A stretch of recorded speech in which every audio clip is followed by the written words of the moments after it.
In this video I will test this fuel pump motor with this power supply where I can adjust the voltage.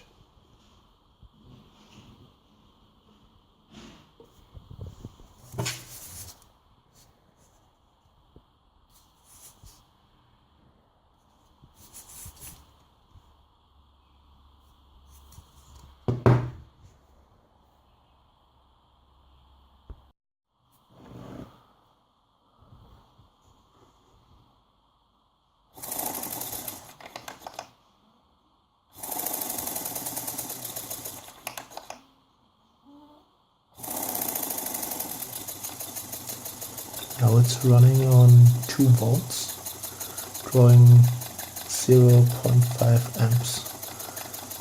You hear that sound? Sounds like a bad bearing for me.